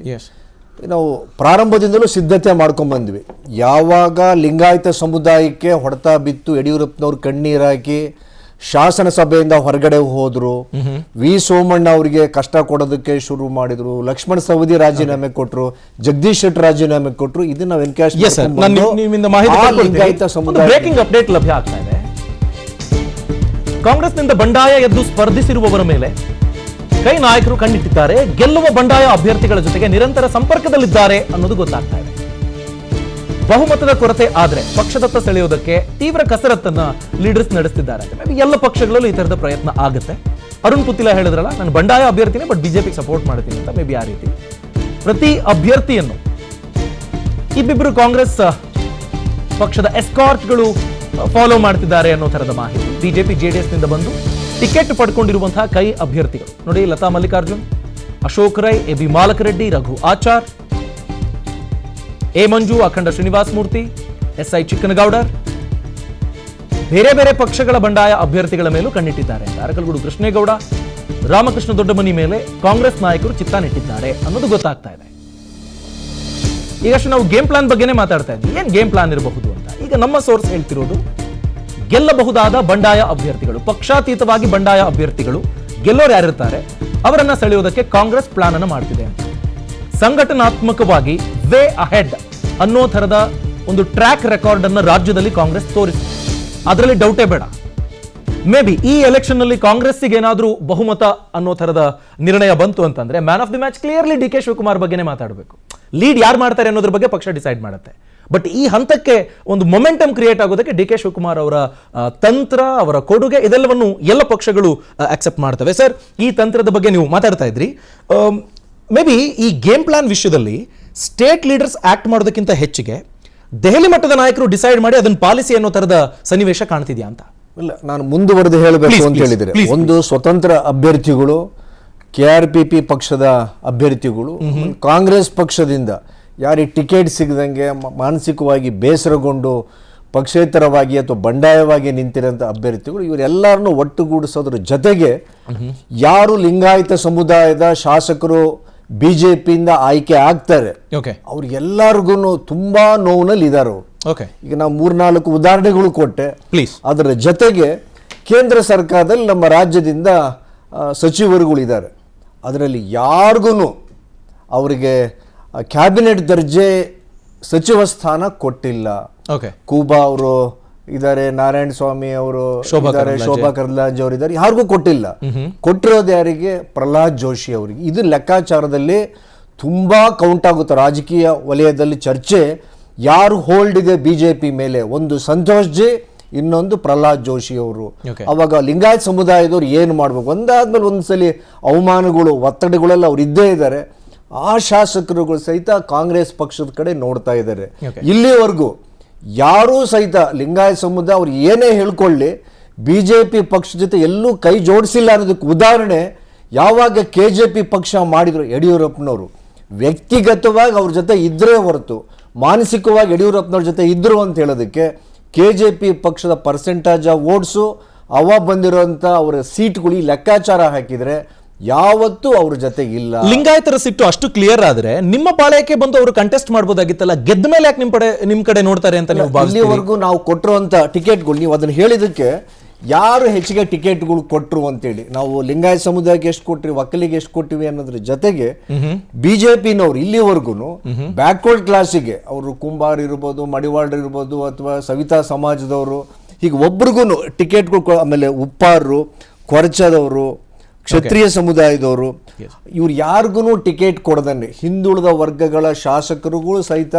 ಸಮುದಾಯದ ಜೊತೆಗೆ ಅವ್ರನ್ನ ಯಾರು ಪ್ರಾತಿನಿಧ್ಯ ಮಾಡ್ತೀಯಾರಲ್ಲ ಆ ಶಾಸಕರುಗಳು ಸಹಿತ ಅವರು ಒತ್ತಡದಲ್ಲಿದ್ದಾರೆ. ಅವರ ಜನಾಂಗದ ಸಮುದಾಯದ ಜನಗಳು ಅವ್ರನ್ನ ಬಿಡ್ತಾ ಇಲ್ಲ. ನಮ್ಗೆ ಇಷ್ಟೊಂದು ನಮ್ಗೆ ಅನ್ಯಾಯ ಆಗಿದೆ ಅಂತೇಳಿ ಇದೆಲ್ಲ ಲೆಕ್ಕಾಚಾರವನ್ನ ಕ್ರೋಢೀಕರಿಸಿಕೊಂಡು ಹೌದು ಈ ಬಾರಿ ಏನಾದರೂ ಆಗಲಿ ಸರ್ಕಾರ ರಚನೆ ನಾವು ಮಾಡೇ ಮಾಡ್ತೀವಿ. ಹಲವಾರು ಪಾಠಗಳ ಅನುಭವಗಳಿಂದ ನಾವು ಪಾಠ ಕಲ್ತಿದ್ದೀವಿ. ಅಲ್ಲ, ಇದು ಅಶೋಕ್ ಅವರ ಸ್ಟೇಟ್ಮೆಂಟ್ ತರ ಇದೆ, ಏನೇ ಆದ್ರೂ ನಾವು ಸರ್ಕಾರ ಮಾಡ್ತೀವಿ ಅನ್ನೋದು. ಅವಕಾಶ ನಾವು ಹೇಳಿದ್ದು 2-3 ಹೇಳಿದ್ವಿ ನಾವು. ಒಂದು, ಸ್ವತಂತ್ರ ಅಭ್ಯರ್ಥಿಗಳು ಯಾರು ಆಯ್ಕೆ ಆಗ್ತಾರೆ, ಕಾಂಗ್ರೆಸ್ ಪಕ್ಷದಿಂದ ಬೇಸರಗೊಂಡು ಟಿಕೆಟ್ ಸಿಕ್ಕಿಲ್ಲ ಅಂತೇಳಿ ಈಗಲೂ ಮಾನಸಿಕವಾಗಿ ಕಾಂಗ್ರೆಸ್ ಪಕ್ಷದಲ್ಲೇ ಇದ್ದಾರೆ ಅವರು. ಬೇರೆ ಪಕ್ಷಕ್ಕೆ ಹೋಗಿರೋರು ಅಥವಾ ಈಗ ಬಂಡಾಯವಾಗಿ ಸ್ಪರ್ಧೆ ಮಾಡಿರೋರು. ಜನಾರ್ದನ್ ರೆಡ್ಡಿ ಅವರ ಪಕ್ಷ ಅವರು 7-8 ಕ್ಷೇತ್ರಗಳಲ್ಲಿ ಬಲಾಢ್ಯವಾಗಿದ್ದಾರೆ, ಅವರೇನು ಕಡಿಮೆನಿಲ್ಲ. ಅದೆಲ್ಲ ಲೆಕ್ಕಾಚಾರದಲ್ಲಿ ನಾವಿದ್ದೀವಿ. Fine. Raju sir, D K Shivakumar ಅವರ ಕಾರ್ಯತಂತ್ರದ ಬಗ್ಗೆ ನಾವು ಚರ್ಚೆ ಮಾಡ್ತಿದ್ವಿ. ಒಂದು ಹಂತದಲ್ಲಿ ಕುಮಾರಸ್ವಾಮಿ ಅವರು ಡಿ ಕೆ ಶಿವಕುಮಾರ್ ಅವರಿಗೆ ಅವಕಾಶ ಸಿಗೋದಾದ್ರೆ ನಾನು ಸಪೋರ್ಟ್ ಮಾಡ್ತೀನಿ ಅಂತ ಸಮುದಾಯದ ವೇದಿಕೆಯಲ್ಲಿ ಮಾತಾಡಿದ್ದನ್ನು ನೆನಪು ಮಾಡ್ಕೊಳ್ಬಹುದು. ಆದ್ರೆ ನಿಮ್ಮ ಪಕ್ಷಕ್ಕೆ ಬಂದು ಬೇರೆ ಕಡೆ ಟಿಕೆಟ್ ಸಿಕ್ಕಿಲ್ಲ ಅಂತ ಸ್ಪರ್ಧೆ ಮಾಡ್ತಿರುವ ಗಟ್ಟಿ ಕಾಳುಗಳು ಅವರ ರಾಡಾರ್ನಲ್ಲಿದೆ, ಅವರು ಯೋಚನೆ ಮಾಡ್ತಿದ್ದಾರೆ ಅನ್ನೋದ್ರ ಬಗ್ಗೆ ಬ್ರೇಕಿಂಗ್ ನ್ಯೂಸ್ ನಮ್ಮ ಸೋರ್ಸಿಂದ. ನಮ್ಮ ಮೊಟ್ಟ ಮೊದಲನೇದಾಗಿ ನಮ್ಮ BJP ವಕ್ತಾರರಾಗಲೇ ಹೇಳಿದ್ರು, ಕುಮಾರಸ್ವಾಮಿ ಅವರು CM ಆಗಿದ್ದಾಗ ಎಷ್ಟು ಸತಿ ಕ್ಷೇತ್ರಕ್ಕೆ ಹೋದ್ರು ಅಂತ.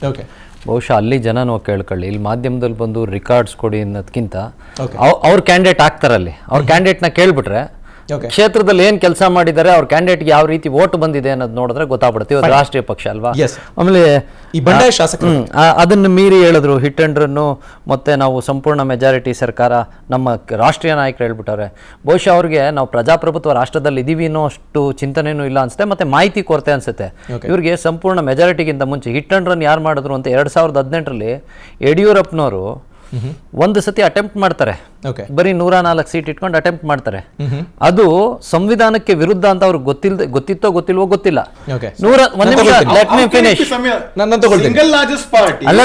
ಗವರ್ನರ್ ಕರೆಯುವಂತದ್ದು ಸ್ವಾಭಾವಿಕ ಅಲ್ವಾ? 113 ಸೀಟ್ ಇರಬೇಕು.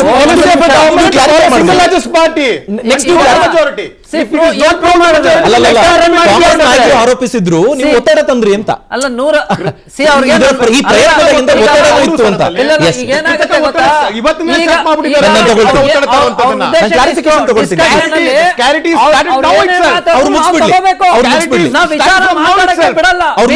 ಉದ್ದೇಶನೇ ಇಷ್ಟು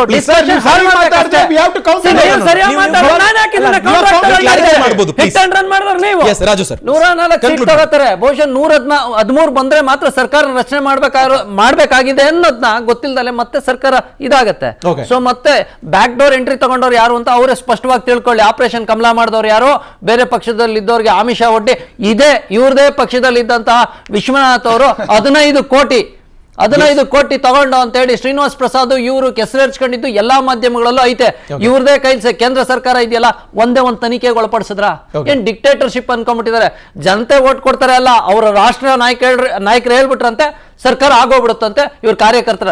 ನೋಡಿ, ಇಲ್ಲಿ ಬಿಫೋರ್ ದ ಪೋಲ್ ಅವ್ರು ಏನಾದ್ರು ಹೇಳಿ ನಡೆಯುತ್ತೆ. ಆಫ್ಟರ್ ದ ಪೋಲ್ ಆದ್ಮೇಲೆ ಜನತೆ ಏನ್ ತೀರ್ಮಾನ ಕೊಟ್ಟಿರ್ತಾರೋ ಅದಕ್ಕೆ ಎಲ್ಲರೂ ತಲೆಬಾಗ್ಬೇಕಾಗತ್ತೆ. ಇದು ಪ್ರಜಾಪ್ರಭುತ್ವ ರಾಷ್ಟ್ರದ ಉದ್ದೇಶ. ನಿಮ್ಮ ಪಾಳೆಯದಲ್ಲಿರುವ ಬಂಡಾಯ ಶಾಸಕರ ಮೇಲೆ ಕಾಂಗ್ರೆಸ್ ಕಣ್ಣಿಟ್ಟಿದೆ ಅನ್ನೋದು ಸುದ್ದಿ. ಎಲ್ಲಾ ಪಕ್ಷದ ಆಂತರಿಕ ವ್ಯವಹಾರಗಳು ಇದು ನಡೆಯುತ್ತೆ. ನಮ್ಮ ಪಕ್ಷದಲ್ಲಿರೋ ಬಂಡಾಯದವ್ರ ಮೇಲೂ ಅವ್ರು ಕಣ್ಣಿಟ್ಟಿರ್ತಾರೆ, ಅವ್ರ ಪಕ್ಷದಲ್ಲಿ ಬಂಡಾಯದ ಮೇಲೂ ನಾವು ಕಣ್ಣಿಟ್ಟಿರ್ತೀವಿ, ನಮ್ಮಿಬ್ರು ಮೇಲೂ ಬಿಜೆಪಿ ಕಣ್ಣಿಟ್ಟಿದೆ. ಅದೆಲ್ಲರಿಗೂ ಗೊತ್ತಿರುವಂತ ವಿಷಯನೇ. ಎಷ್ಟೋ ಜನಕ್ಕೆ ಟಿಕೆಟ್ ಸಿಗದಿದ್ದವ್ರು ನಮ್ಮಲ್ಲಿ ಬಂದಿದ್ದಾರೆ. ನಮ್ಮಲ್ಲಿ ಟಿಕೆಟ್ ಸಿಗದಿದ್ದವರು ಒಂದಷ್ಟು ಜನ, ಈಗ ಉದಾಹರಣೆಗೆ ವೀರೇಂದ್ರ ಪಪ್ಪಿ ನಮ್ಮಲ್ಲಿದ್ರು, ಕಾಂಗ್ರೆಸ್ಗೆ ಹೋದ್ರು. ಸೊ ಈ ರಾಜಕೀಯ ವಿಪ್ಲವಗಳಲ್ಲಿ ಬದಲಾವಣೆಗಳು ಸಹಜ. ಓಕೆ, ರಾಜಕೀಯ ಯಾವತ್ತೂ ನಿಂತ ನೀರಲ್ಲ. ಆ ಪಕ್ಷದಲ್ಲಿದ್ದರು, ಈಗ ಒಂದು ಕಾಲಘಟ್ಟದಲ್ಲಿ ಮುಖ್ಯಮಂತ್ರಿ ಸ್ಥಾನದಲ್ಲಿದ್ದಂಥ ಜಗದೀಶ್ ಶೆಟ್ಟರು ತಮಗೆ ಅಗೌರವ ತೋರಿಸಿದ್ರು ಅಂತೇಳಿ BJP ಬಿಟ್ಟು ಕಾಂಗ್ರೆಸ್ಗೆ ಬಂದರು. ಓಕೆ, ಅದು ಅವರ ವೈಯಕ್ತಿಕ ತೀರ್ಮಾನ. ಈಗ ಕಣ್ಣಿಡ್ತಾರೆ, 1000 ಜನ 1000 ವಿಚಾರಗಳ ಮೇಲೆ ಕಣ್ಣಿಡ್ತಾರೆ, ಹೋಗೋದು ಬಿಡೋದು ಅವರವರ ಶಾಸಕರಿಗೆ ಬಿಟ್ಟಿದ್ದು. ನೀವಾಗಲೇ ಹೇಳಿದ್ರಿ ರೆಸಾರ್ಟ್ ರಾಜಕೀಯ ಮಾಡಲಿಕ್ಕೆ ಹೊರಟಿದೆ ಎಲ್ಲ ಪಕ್ಷಗಳು ಅಂತ. ಅದ್ರ ಉದ್ದೇಶ ಏನು ಅಂದರೆ, ನಮ್ಮ ಈಗ ಒಂದು ಬೇಟೆ ವಿಚಾರಕ್ಕೆ ಬಂದಾಗೂ ಹುಲಿಗಳು ಯಾವ ರೀತಿ ಬೇಟೆ ಆಡ್ತವೆ ಅಂದರೆ, ಹಿಂಡಲ್ಲಿರುವಂಥ ಒಂದೇ ಒಂದು ಬೇಟೆನ ಸಪ್ರೇಟ್ ಮಾಡ್ಕೊಂಡು ಬೇಟೆ ಆಡ್ತವೆ. ಸೊ ಈ ರೀತಿ ಆಗಬಾರ್ದು ಅಂತೇಳಿ ಎಲ್ಲ ಪಕ್ಷಗಳು ಅವರ MLAಗಳನ್ನ ಕಾಯ್ದಿಟ್ಕೊಳ್ಳುವಂತ ಪ್ರಯತ್ನ ಹಿಂದೆ ಆಗಿರೋ ಘಟನೆಗಳನ್ನ ಗಮನಿಸಿದಾಗ ಸರ್, ದೇವೇಗೌಡರ ಮನಸ್ಸಿಗೆ ನೋವು ಕೊಟ್ಟೆ ಅಂತ ಕುಮಾರಸ್ವಾಮಿ ಅವರು ಮಾತಾಡಿರೋದಿದೆ ಬಿಜೆಪಿ ಜೊತೆ ಕೈ ಜೋಡಿಸಿದ ವಿಷಯವಾಗಿ. ಅದನ್ನ ಈಗ ನಾವು ಪರಿಗಣಿಸಿದಾಗ ದೇವೇಗೌಡರ ನಿರ್ಣಯದ ಮೇರೆಗೆ ಮುಂದುವರಿತೀವಿ ಅನ್ನೋದಾದ್ರೆ ಆಪ್ಷನ್ ನಿಮಗೆ ಇರೋದು ಕಾಂಗ್ರೆಸ್ ಮಾತ್ರ, ಅಥವಾ ಬಿಜೆಪಿಯನ್ನು ಕನ್ಸಿಡರ್ ಮಾಡ್ತೀರಾ?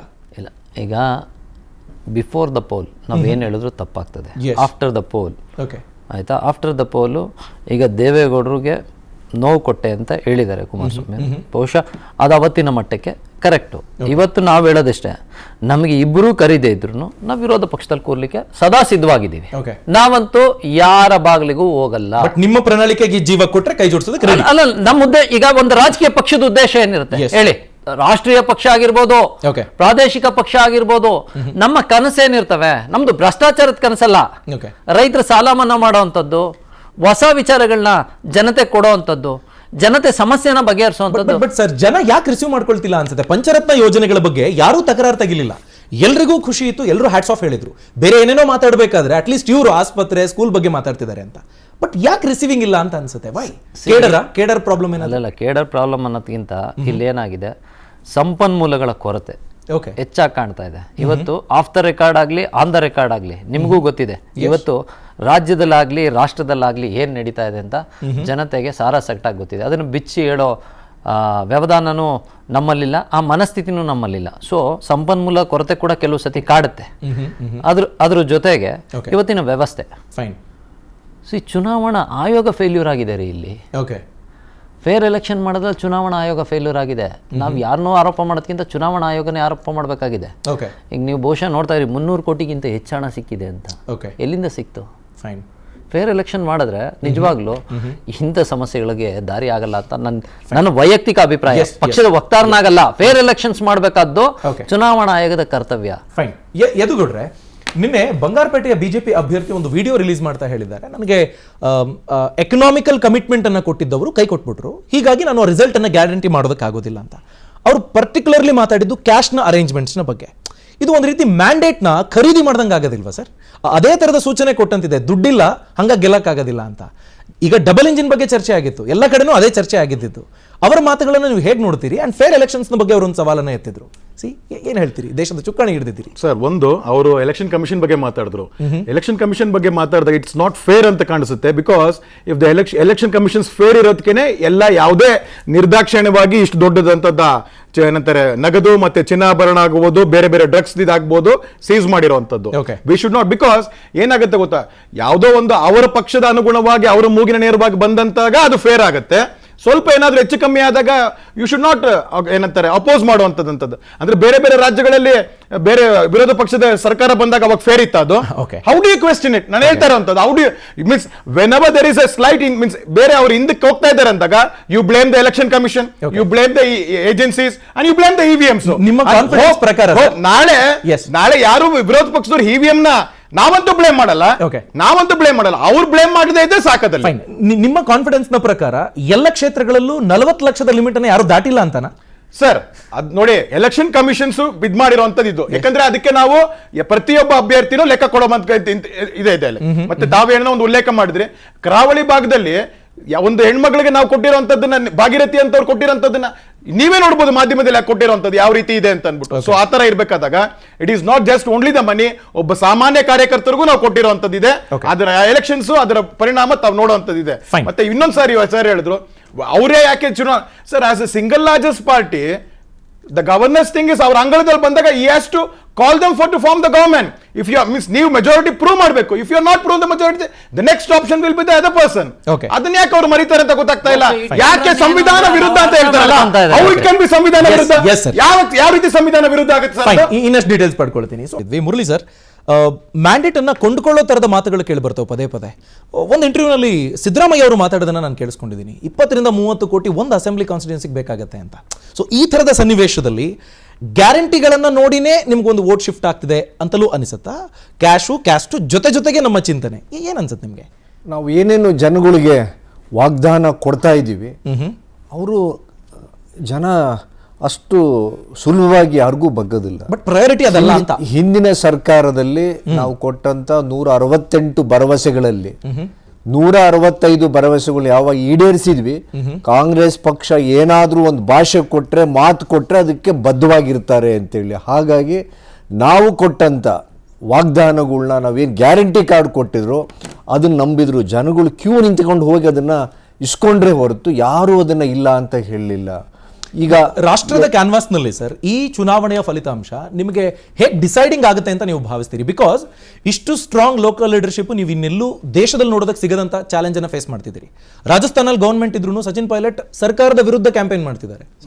ಇಲ್ಲ, ಅದು ರಾಜಸ್ಥಾನದ ಹೊರತುಪಡಿಸು ಇವತ್ತಿನ ಚರ್ಚೆ ನಮ್ಮ ಕರ್ನಾಟಕ ರಾಜ್ಯದ ವಿಧಾನಸಭೆಗೆ ಸಂಬಂಧಪಟ್ಟಂಗೆ ಇಷ್ಟು ಈ ಆಯಾಮದಲ್ಲಿ ನಾವು ನೋಡಿದ್ರೆ ಮುಂದೇನಾಗುತ್ತೆ ಅನ್ನೋದು ಇಂಪಾರ್ಟೆಂಟ್. ಆಯಾಮದಲ್ಲಿ ನೋಡಿದ್ರೆ ಉತ್ತರ ಭಾರತದ್ದೇ ಬೇರೆ, ದಕ್ಷಿಣ ಭಾರತದ್ದೇ ಬೇರೆ. ನಾವೆಲ್ಲ ದ್ರಾವಿಡರು, ನಮ್ಮದೇ ಪರಿಸ್ಥಿತಿಗಳು ಬೇರೆ ಬೇರೆ ಇದೆ. ನಮ್ಮನ್ನೇ ಅವ್ರು ಹೇಗೆ ನೋಡ್ತಾರೆ ಅಂತ ನಮ್ಗೆ ಚೆನ್ನಾಗಿ ಗೊತ್ತಿದೆ, ಅನುಭವಗಳು ಆಗಿದ್ದಾವೆ. ನಮ್ಮ ಕರ್ನಾಟಕ ವ್ಯಾಪ್ತಿಯಲ್ಲಿ ನೋಡಿದರೆ ಈಗಾಗಲೇ ಸ್ಪಷ್ಟವಾಗಿ ಜನಗಳನ್ನು ಒಂದು ನಿರ್ಧಾರಕ್ಕೆ ಬಂದಿದ್ದಾರೆ. ಕಾಂಗ್ರೆಸ್ ಪಕ್ಷ ಅಧಿಕಾರಕ್ಕೆ ಬಂದರೆ ಅವರು ಏನೇನು ಕೊಟ್ಟಿದ್ದೀವಿ, ನಾವು ಭರವಸೆಗಳನ್ನ ಕೊಟ್ಟಿದ್ದೀವಿ, ನಾವು ಏನು ಗ್ಯಾರಂಟಿ ಕೊಟ್ಟಿದ್ದೀವಿ ಅದನ್ನು ನಾವು ಈಡೇರಿಸ್ತೀವಿ. ಹಿಂದಿನ ಅದಕ್ಕೆ ಹಲವಾರು ಉದಾಹರಣೆಗಳು ಇದ್ದಾವೆ. ಈಗ ಕೆಲವು ಮುಖಂಡರುಗಳು ಹೇಳಿದರು, ನಾವೇನಾದರೂ ಮೆಜಾರಿಟಿ ಬರಲಿಲ್ಲ ಅಂದರೆ ರಾಜಕೀಯದಿಂದ ನಿವೃತ್ತಿ ಹೊಂದುತ್ತೀವಿ, ಅಥವಾ ಈಗ ಬಿಜೆಪಿಯಿಂದಲೇ ಆಯ್ತು, ಯಾರು ರಾಜ್ಯಾಧ್ಯಕ್ಷರು ಇದ್ರು ಅವ್ರಿಗೆ ಎಲ್ಲೆಲ್ಲೋ ಅವ್ರಿಗೆ ಫ್ರೀ ಹ್ಯಾಂಡ್ ಸಿಗ್ಲಿಲ್ಲ. ಡೆಲ್ಲಿಯಿಂದ ಅಥವಾ ಗುಜರಾತ್ ಇಂದ ಎಲ್ಲ ಪೂರ್ತಿ ನಿಭಾಯಿಸಿದ್ರು. ಎಲ್ಲೂ ಅವರು ರಾಜ್ಯ ಸರ್ಕಾರದ ನಮ್ಮ ಏನೇನೋ ಕಾರ್ಯಕ್ರಮಗಳು, ಯೋಜನೆಗಳು ಅನುಷ್ಠಾನಗೊಳಿಸಿದ್ವಿ ಅಂತ ಎಲ್ಲೂ ಹೇಳಲಿಲ್ಲ. ಪ್ರತಿ ಬಾರಿ ಹೇಳಿದ್ದವರು ರಾಷ್ಟ್ರದ ನಾವು ಏನೇನು ಕಾರ್ಯಕ್ರಮಗಳು ಇಲ್ಲಿ ರಾಜ್ಯದಲ್ಲಿ ಎಷ್ಟು ಹಣ ಬಂತು, ಯಾವ ಕಾರ್ಯಕ್ರಮಗಳು ಇಂಪ್ಲಿಮೆಂಟ್ ಮಾಡಿದ ಪ್ರೋಗ್ರಾಮ್ಸ್ ಇಷ್ಟು ಮಾತ್ರ ಹೇಳಿದ್ರೆ ಹೊರತು ಇದು ಹೊರತುಪಡಿಸಿ ಏನೂ ಹೇಳಲಿಲ್ಲ. ನಾವು ಹೇಳಿದ್ವಿ ನಮ್ಮ ರಾಜ್ಯದ ಅಸ್ಮಿತೆಯನ್ನು ಕಾಪಾಡೋದಕ್ಕೆ ಕಾಂಗ್ರೆಸ್ ಕೈ ಹಿಡಿಬೇಕು ಅಂತೇಳಿ. ಅದಕ್ಕೆ ಈಗಾಗಲೇ ಹಲವಾರು ಉದಾಹರಣೆಗಳು ನಾವು ಕೊಟ್ಟಿದ್ದೀವಿ. ಈ ಚರ್ಚೆಯಲ್ಲೂ ತಾವುಗಳು ಗಮನಿಸಿದ್ರಿ ಯಾವ್ಯಾವ ಅಂಶಗಳನ್ನ ಈಗ ನಾವು ಉಲ್ಲೇಖ ಮಾಡಿದ್ದೀವಿ ಅಂತೇಳಿ. ಇದನ್ನೆಲ್ಲ ಸೇರಿಸಿ ನಾವು ಸರ್ಕಾರ ರಚನೆಗೆ ಸಿದ್ಧವಾಗಿದ್ದೀವಿ. ಮೆಜಾರಿಟಿ ಬಂದೇ ಬರುತ್ತೆ. ನಮ್ಮ ಜೊತೆಗೆ ಕಾಂಗ್ರೆಸ್ ಪಕ್ಷದ ಯಾರ್ಯಾರು ಮಾನಸಿಕವಾಗಿ ಬಂಡಾಯ ಎದ್ದು ಹೊರಗಡೆ ಹೋಗಿದೆ ಅವ್ರು ವಾಪಸ್ ಬರ್ತಾರೆ. ಸ್ವತಂತ್ರ ಅಭ್ಯರ್ಥಿಗಳು ಇದ್ದಾರೆ. KKRP ಪಕ್ಷದವರು ನಮ್ಮ ಜೊತೆ ಇದ್ದಾರೆ ಅಂತ ಹೇಳೋದಕ್ಕೆ ನಮಗೆ. ರಾಜು ಸರ್, ಈಗ ಕುಮಾರಸ್ವಾಮಿ ಅವರು ಇನ್ಆಕ್ಸೆಸಿಬಲ್ ಅನ್ನೋ ವಿಚಾರ ಕೇಳಿ ಬಂತು. ಅವರೆಲ್ಲಿದ್ದಾರೆ ಗೊತ್ತಿಲ್ಲ, ಹೇಗೆ ಅವ್ರನ್ನ ಅಪ್ರೋಚ್ ಮಾಡೋದು ಅಂತ ಗೊತ್ತಾಗ್ತಿಲ್ಲ ಅಂತ. ಒಂದು ವೇಳೆ ಅವರು ಸಿಂಗಾಪುರದಕ್ಕೆ ಈಗ ಚಿಕಿತ್ಸೆಗೆ ಅಂತ ಹೋಗಿದ್ದಾರಲ್ಲ, ಅಲ್ಲಿದ್ದುಕೊಂಡು ಇಲ್ಲಾಗುವ ಬೆಳವಣಿಗೆಗಳ ಪ್ರಭಾವವನ್ನ ತಡೆಯೋದಕ್ಕೋ ನಿಮಗೆ ನೆಗೆಟಿವ್ ಆಗದಂತೆ ನೋಡ್ಕೊಳ್ಳೋದಕ್ಕೂ ಸಾಧ್ಯ ಅಂತ ನೀವು ನಂಬ್ತೀರಾ? ಈಗ ಸ್ವಲ್ಪ ಹೊತ್ತು ಮುಂಚೆ ನೀವೇ ಹೇಳಿದ್ರಿ ಸಿಂಗಾಪುರ್ನಲ್ಲಿ ಇದ್ದಾರೆ ಅಂತ. ಎಲ್ಲಿದ್ದಾರೆ ಆಕ್ಸಿಸ್ ಗೊತ್ತಿಲ್ಲ ಅಂತ ಹೇಳ್ತಾ ಇದ್ರಿ. ಇದು ಯಾವ ಸ್ಟ್ಯಾಂಡ್ಸ್ ಅಂತ ನಂಗೂ ಗೊತ್ತಾಗ್ತಾ ಇದೆ. ಹೇಳಿದ್ದು ಈಗ ಈ ಜಗಜ್ಜಾಹಿರಾಗಿದೆ ಅವ್ರು ಸಿಂಗಾಪುರಕ್ಕೆ ಹೋಗಿದ್ದಾರೆ ಅಂತ ಮಾಧ್ಯಮಗಳು ತೋರಿಸಿದ್ದಾರೆ. ಬಹುಶಃ ಅವ್ರು ಟಿವಿ ನೋಡಿಲ್ಲ ಅನ್ಸುತ್ತೆ. ನಾನು ಅದ್ರ ಬಗ್ಗೆ ಚಕಾರ ಎತ್ತಲಿಕ್ಕೆ ಹೋಗಲ್ಲ. ಈಗ ಅಲ್ಲಿದ್ದುಕೊಂಡು ಇಲ್ಲಾಗುವ ಎಫೆಕ್ಟ್ ಅನ್ನ ನಲಿಫೈ ಮಾಡೋದಕ್ಕೆ ಸಾಧ್ಯ. ಸರ್ಕಾರ ಬೀಳೋ ಸಂದರ್ಭದಲ್ಲಿ ಕುಮಾರಸ್ವಾಮಿ ಅವರು ಅಮೆರಿಕಾದಲ್ಲಿ ಇದ್ರು, ನಿಮಗೂ ಗೊತ್ತು. ಸ್ವಾಮೀಜಿಯವ್ರದ್ದು ಯಾವುದೋ ಒಂದು ಕಾರ್ಯಕ್ರಮ ಇತ್ತು, ದೇವಸ್ಥಾನದ ಉದ್ಘಾಟನೆಗೆ ಹೋಗಿದ್ರು, ಸರ್ಕಾರ ಬಿತ್ತು. ಪಾಪ DK ಶಿವಕುಮಾರ್ ಅವರು ಅವತ್ತಿನ ಮಟ್ಟಕ್ಕೆ ಸಾಕಷ್ಟು ಪ್ರಯತ್ನ ಮಾಡಿದ್ರು ಸರ್ಕಾರ ಉಳಿಸ್ಕೊಡ್ಲಿಕ್ಕೆ. ಪಾಪ ಕುಮಾರಸ್ವಾಮಿ ಅವರು ಇಲ್ಲದಂಥ ಸಂದರ್ಭದಲ್ಲಿ ನಾವು ಇವತ್ತು ಅವ್ರನ್ನ ಶ್ಲಾಘನೀಯವಾಗಿ ನೋಡಬೇಕಾಗ್ತದೆ. ಸರ್ಕಾರ ಉಳಿಬೇಕು ಅಂತ ಹೇಳಿ ಮಾಡಿದ್ರು. ಆದರೂ ಆಪರೇಷನ್ ಕಮಲ ಆಯಿತು. ಅಲ್ಲಿ ದೊಡ್ಡ ಮಟ್ಟದ ಹಣದ ವರ್ಗಾವರ್ಗಿ ಆಗಿ ಆಯಿತು. ಅದು ನನಗೂ ಗೊತ್ತು, ನಿಮಗೂ ಗೊತ್ತಿದೆ. ಸೊ ಬೇರೆಯವ್ರನ್ನ ಎದುರಿಸಿದ್ರು ಬೆದರಿಸಿದ್ರು ಗೊತ್ತಿಲ್ಲ. ಸೊ ಯಾರು ಎಲ್ಲೋ ಕೂತ್ ಕಂಟ್ರೋಲ್ ಮಾಡ್ಲಿಕ್ಕೆ ಆಗಲ್ಲ. ನಮ್ದು ಕಡೆ ಸ್ಟ್ಯಾಂಡ್ಸ್ ಯಾವಾಗಲೂ ಹೇಳ್ತೀವಿ ಕೇಳಿ, ಜನ ಸಂಪೂರ್ಣ ಬಹುಮತ ಕೊಟ್ಟರೆ ನಾವು ಸರ್ಕಾರ ಮಾಡ್ತೀವಿ, ಕೊಡದೇ ಇದ್ರೆ ವಿರೋಧ ಪಕ್ಷದಲ್ಲಿ ಕೂತ್ಕೊಳ್ಳುವಂಥ ಅವಕಾಶ ಸಿಕ್ಕಿದ್ರೆ ವಿರೋಧ ಪಕ್ಷದಲ್ಲಿ ಕೂತ್ಕೋತೀವಿ. ಹಂಗ್ ಅಸೆಂಬ್ಲಿ ಅವಕಾಶ ಬಂದ್ರೆ ನಾವಾಗಿ ಯಾರ ಹತ್ರನೂ ಹೋಗಲ್ಲ. ನಾವು ಪದೇ ಹೇಳ್ತಾ ಇದ್ದೀನಿ, ಇದು ನಮ್ಮ ಸ್ಟ್ಯಾಂಡ್ಸ್ ಕೂಡ ಅವತ್ತಿಂದ ನಡೆದಿರೋದು ಇದೆ. ಲಾಸ್ಟ್ 30 ಸೆಕೆಂಡ್ಸ್ ಕ್ವಿಕ್ ಆಗಿ ಸರ್ ಈಗ ಈಗಾಗಲೇ ನಾಳೆ ಚುನಾವಣೆದ ಫಲಿತಾಂಶ ಬರುತ್ತೆ ಅಂತ ಗೊತ್ತು. ಯಾಕೆ ಭಾರತೀಯ ಜನತಾ ಪಾರ್ಟಿ ಪರವಾಗಿ ಅಂತಂದ್ರೆ ನೋಡಿ, ಹಲವಾರು ಫ್ರೀ ಬೀಸ್ಗಳು ಸರ್ ಆಗ್ಲೇ ಹೇಳ್ತಾ ಇದ್ರು ಬೇರೆ ರಾಜ್ಯದ್ದು, ಇದೇ ಪರ್ಟಿಕ್ಯುಲರ್ ಇದು ಮಾತ್ರ ಮಾತಾಡಿ ಅಂತ. ಎಲೆಕ್ಷನ್ ಮುಗ್ದೋಗಿದೆ, ಮಾತಾಡೋ ಅದೇ ಆ ರಾಜ್ಯದನ್ನೇ ಸಚಿನ್ ಪೈಲಟ್ ಅವರು ಅವರ ಪಕ್ಷದ ವಿರುದ್ಧನೇ 5 ದಿನ ಜನ ಆಕ್ರೋಶದ ಪಾದಯಾತ್ರೆ ಮಾಡ್ತಾ ಇದ್ದಾರೆ. ಯಾರ ವಿರುದ್ಧನಲ್ಲ, ಅವ್ರ ಪಕ್ಷದ ವಿರುದ್ಧನೇ. ಯಾವುದೇ ತರದ